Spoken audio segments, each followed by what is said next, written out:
क्या ये समय आ गया है दुष्यंत जी कि हम एक पॉपुलेशन कानून की बात करें कि एक जनसंख्या कानून रहे इस देश में जो एक तरह से एक अनुपात भी बनाए रखेगा, या फिर आपको लगता है जरूरी नहीं है वो अनुपात बने ना बने, क्या फर्क पड़ता है? 1992 में मैं ग्रेजुएशन करने के लिए मेरा एडमिशन हो गया था, तब से ही मैं छात्र राजनीति से सुन रहा हूँ भाजपा के नेताओं को समान नागरिक कानून संहिता आएगी, फलाना होगा, ढिमकाना होगा, जनसंख्या नियंत्रण कानून बनेगा। 10 साल ये रह लिए, लेकिन उन्होंने कुछ नहीं हुआ।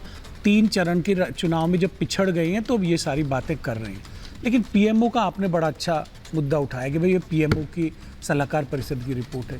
पीएमओ को छोड़िए, पीएम साहब कह रहे हैं टेम्पो भर भर के काला धन तो उद्योगपति कांग्रेस को दे रहे हैं, ऑथेंटिक ही होगा जब ही तो कह रहे हैं। प्रधानमंत्री कोई बात फर्जी तो कहते नहीं। फिर भाई आपकी ईडी कहाँ गई थी? अरे फिर आप टॉपिक चेंज कर रहे हैं, मैंने क्या बात करी है? टॉपिक चेंज नहीं कर रहा। अडानी अंबानी वाली रिपोर्ट पर पीएमओ की प्रमाणिकता कितनी अडानी अंबानी पर कल बहस हुई थी महाभारत में। उठा आप एक दिन लेट है, आप एक दिन लेट है। आज बात जनसंख्या बुलाना चाहिए था कल मुझे गंभीर विषय पे। तो देखिए पीएमओ की प्रासंगिकता कम हुई है, लोग विश्वास नहीं कर रहे हैं। मैंने आपसे दूसरा सवाल पूछा, आप ये पीएमओ पर सवाल उठाइए, आप प्रधानमंत्री पर सवाल उठाते हैं, वो अलग बात है। मैंने पूछा कि क्या जनसंख्या कानून का समय आ गया है?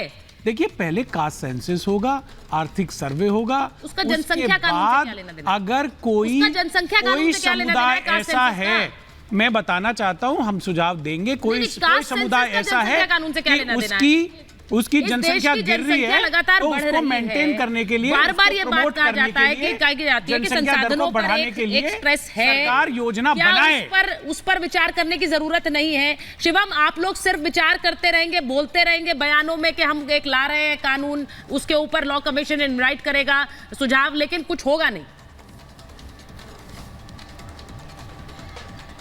सुचारिता जी, इस देश में हमें इसी तरीके से ताने मारे जाते थे, चाहे वो 370 का विषय हो, चाहे वो राम मंदिर का विषय हो, चाहे वो सीएए का विषय हो, चाहे समान नागरिक संहिता का विषय हो, चाहे पॉपुलेशन कंट्रोल का विषय हो। जहां भारत, प्लीज बीच में नहीं बोलना सुचारिता जी, मेरी रिक्वेस्ट है, मैं दूर हूं, इसका मतलब फायदा मत उठाइए। मैं सिर्फ एक ही चीज कहना चाहता हूं, विपक्ष जो है, इंडिया अलायंस जो है, वो अपनी चीजों को, इस बात को एक्नॉलेज करने के लिए भी तैयार नहीं है कि इस देश में मुस्लिमों की जनसंख्या जो है अप्रोक्सीमेटली 44% के हिसाब से बढ़ी है।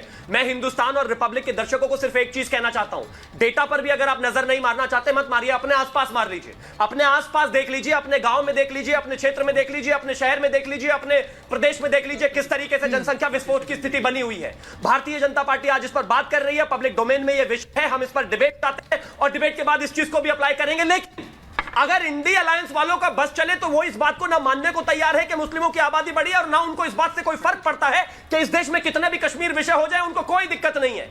उसमें इस देश में कितना भी केरला वाली स्थिति हो जाए, कोई दिक्कत नहीं है। इस देश में कितना भी पश्चिम बंगाल वाली हालात हो जाए, कोई दिक्कत नहीं है। यही प्रॉब्लम है, और इस देश की जनता को यह सोचने की जरूरत है कि जहां जनसंख्या, देश की जनता वो सोच रही है, देश के नेता बयान दे रहे हैं, लेकिन इस पर होगा क्या?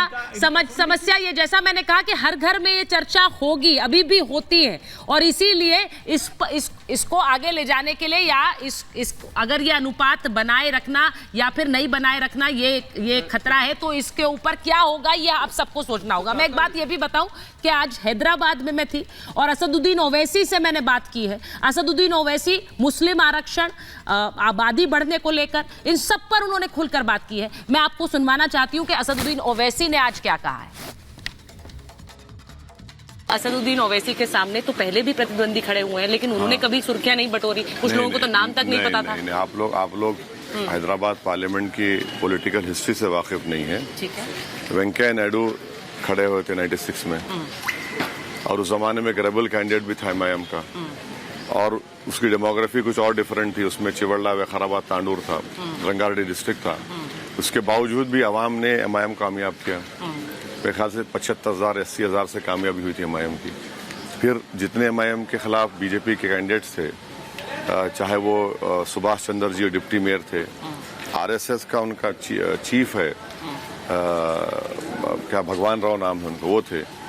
तो ऐसा नहीं है कि देखिए बीजेपी से मुकाबला होता है, कांग्रेस से होता है, अब बीआरएस भी है, तो ये बोलना कि कोई है ही नहीं, सब है मैदान। मतलब आप खारिज कर रहे हैं माधवी लता जी को पूरी तरह से हैदराबाद में? नहीं, देखिए पार्टी से मुकाबला है ना। हाँ। तो पार्टी से मुकाबला होता रहेगा। ठीक है। मुझे एक चीज़ बताइए, वो कह रही हैं, क्योंकि मैंने उनसे भी बात की, वो कह रही है कि मैं कभी मुसलमानों या इस्लाम के बारे में कुछ गलत नहीं कहती हूँ, आप मेरा कोई वीडियो देख लीजिए, लेकिन वो सिर्फ मुसलमानों की बात करते हैं, मैं सबकी बात करती हूँ। ऐसा है ना कि जुमा 8 दिन हुआ है राजनीति में आकर, बीजेपी के मेंबर तो थे ही नहीं वो, बीजेपी के तो बीजेपी खुद के कार्यकर्ता को सोचना चाहिए कि भाई तुम में से किसी को नहीं दिया गया। दूसरा ये है कि हमारे पास पुराना पुल एक डिवीजन है म्यूनसिपल, वहाँ पर राजमोहन 4थी मरतबा कॉर्पोरेटर है और पिछले म्यूनसिपल इलेक्शन चुनाव में अमित शाह कर कैंपेन किए थे वहाँ पर, तब भी राजमोहन जीत गया। मतलब आप भी उन पर नजर बनाए हुए हैं? हाँ? आप भी उन पर नजर बनाए हुए हैं, कंटेस्टेंट हैं वो आपके सामने।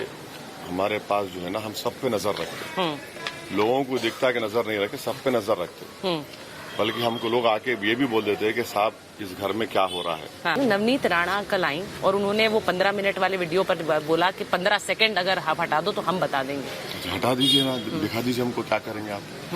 चलिए हटाइए, मोदी जी को बोलिए चलिए 15 सेकंड हटा के देखिए क्या करेंगे आप। इखलाक कर देंगे मुझे, पीलू खान कर देंगे, मुख्तार कर देंगे, या क्या बोलते हैं उनको जो मारे गए उन्होंने, अतीक कर देंगे, क्या करेंगे? कर दीजिए ना, कौन रोक रहा है आपको?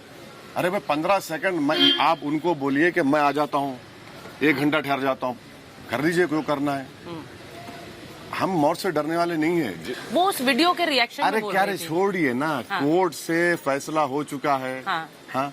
अब वो खुद ही अपनी सीट नहीं बचा पा रहे वहाँ पर। आपको लग रहा है वो हार रही हैं? इंशाल्लाह हारे वो। मैं उस संविधान वाली बात पर आऊंगी, क्योंकि उस बात को बार बार उठाया जा रहा है। प्रधानमंत्री ने अपनी सभा से कहा कि अगर बाबा साहेब अम्बेडकर भी आ जाए तो भी संविधान नहीं बदल सकता। उससे बड़ी चीज क्या हो सकती है? आपको अम्बेडकर साहब से मोहब्बत ही कहाँ है? अगर बाबा साहब से मोहब्बत होती है आपको तो आप EWS रिजर्वेशन देते ही नहीं आप। अगर बाबा साहब से मोहब्बत होती है आपको अम्बेडकर साहब से तो आप 50% लिमिट को क्रॉस कर देते। आप कर ही नहीं रहे ना। 303 MP ला के 50% लिमिट क्रॉस नहीं कर रहे। आप क्या कर रहे हैं? आप क्या बातें कर रहे हैं? लंबी लंबी छोड़ते हैं, कुछ है ही नहीं दम उसमें। क्या मुसलमानों को रिजर्वेशन मिलना चाहिए? मुसलमानों को रिजर्वेशन आर्टिकल 15 और 16 के तहत मुसलमानों में जो कास्ट हैं उनको मिलना चाहिए। अब जैसा ये लोग धोबी हैं, पीछे खड़े हैं आपके, इनको रिजर्वेशन है, इनको रिजर्वेशन है। अब आप ये बताइए कि जो आंध्रा और तेलंगाना में रिजर्वेशन दिया जा रहा है, PS कृष्णन एक रिनाउंड एंथ्रोपोलॉजिस्ट थे इस देश के, जो मंडल कमीशन रिपोर्ट बनाए, उन्होंने बताया कि ये मुसलमानों के कास्ट को रिजर्वेशन मिलेगा, ये कास्ट को नहीं मिलेगा। अब इसमें तकलीफ क्या है भाई? इस्लाम में अरे महात्मा गांधी को तो कास्ट के नाम से पुकारते थे। क्या बात कर रहे हैं आप? अखबार उठा के देख लीजिए, अखबार में क्या लिखा होता है? मैरिज में, सुनिए, मैरिज में लिखा होता है ये कास्ट की बच्ची है, ये कास्ट का लड़का चाहिए, ये कास्ट का लड़की है। अरे कास्ट रियलिटी है भारत में, वो तो है, बिल्कुल है, उसको तो कोई दरकिनार नहीं कर सकता। हाँ। लेकिन वो कह रहे हैं कि इस्लाम का हिस्सा तो कास्ट सिस्टम था नहीं ना, था ये तो हिंदू धर्म का अरे भाई था। अब रिजर्वेशन के खातिर क्या उसमें भी कहेंगे कि यहाँ पर बिल्कुल सही है। इस्लाम के बारे में इतना मालूम है तो फिर देश के बारे में तो मालूम है। देश की रियलिटी तो ये है ना। ये पसमानदा क्यों बात करते हैं मोदी जी, बताइए? बिल्कुल है, बिल्कुल है। आप कभी हमारे साथ बनारस चलिए। बिल्कुल चलेंगे, आप जब बुलाएं। बनारस चल के वो बुनकरों की बस्ती में ले चलते हैं आपको, जहाँ पे अंसारी लोग रहते हैं। आप जाकर पूछिए कि उनको क्या हाल करके रख दिए मोदी जी ने। उन्हीं की कॉन्स्टिट्यूंसी है। एक लाइट का मीटर अगर चेंज कराना है, उनके फादर के इंतकाल के बाद चेंज नहीं होता। बिजली का बिल कम नहीं होता। पूरे आधे बुनकर छोड़ के भाग गए बम्बई दिल्ली को। क्या बात कर रहे हैं? कौन सी दुनिया में रह रहे हैं? अरे भाई, अगर इस देश की माइनॉरिटीज ताकतवर होंगी, मुल्क ताकतवर होगा ना। आप कैसे एक समाज को जो आबादी का 14% हिस्सा है उसको आप मार्जिनलाइज करके रखेंगे? तो फिर तो सबको धर्म के आधार पर आरक्षण देना होगा ना। सिर्फ धर्म के आधार पर नहीं दिया जा रहा है मैडम, कास्ट की बुनियाद पर दिया जा रहा है। ये मुद्दे पहुंचते क्यों नहीं? क्यों बार बार बीजेपी की सरकार रिटर्न करती है? सुनिए, सवाल ये नहीं है। हाँ। कोई जीत रहा है तो वो अलग बात है, मगर देश को तो बचाना है ना। बिल्कुल सही बात, सच्चाई को तो बोलना है। अब मोदी जी क्या बोल रहे हैं? अब क्रिकेट मैच में मुसलमानों को रिजर्वेशन। अरे क्रिकेट मैच में कैसा रिजर्वेशन होगा मोदी जी? क्रिकेट मैच में आप अंदाजा लगा रहे हैं कि चुनाव तो हो जाएगा, मगर जो नफरत आप पैदा कर रहे हैं मुसलमानों के बारे में, क्या होगा? यहाँ पर तीर मारने की बात, वहां पर वो बोल रहे हैं। पूरा का पूरा मुद्दा मुसलमान हो गया। अच्छा, मोदी जी बोलते हैं कि लीज पर MIM को दिया गया हैदराबाद। अरे लीज पर तो आप दे दिए। 1% लोगों के पास 40% भारत की दौलत है। एक आदमी के पास पूरा एयरपोर्ट है, पूरा इलेक्ट्रल बॉन्ड 6000 करोड़ आपको मिला, और हैदराबाद में 80% इलेक्ट्रल बॉन्ड बने और असदुद्दीन ओवैसी को एक बॉन्ड नहीं। तो बीजेपी वाले बोल रहे आप तो जेम्स बॉन्ड है। अब बताइए, आप कोई बात है ये? नहीं, एक तो इलेक्ट्रल बॉन्ड मिलना ना मेरे को, एक भी नहीं मिला। ये आपका बॉन्ड है? हाँ, ये बॉन्ड है आपका? नहीं, ये बॉन्ड है। हाँ, वही कह रही हूँ, ये बॉन्ड है। ये नहीं, ये बॉन्ड सब पूरे रिलीजन का है। और मोदी जी इस बॉन्ड के खिलाफ हैं। उनका इलेक्ट्रल बॉन्ड से मोहब्बत है।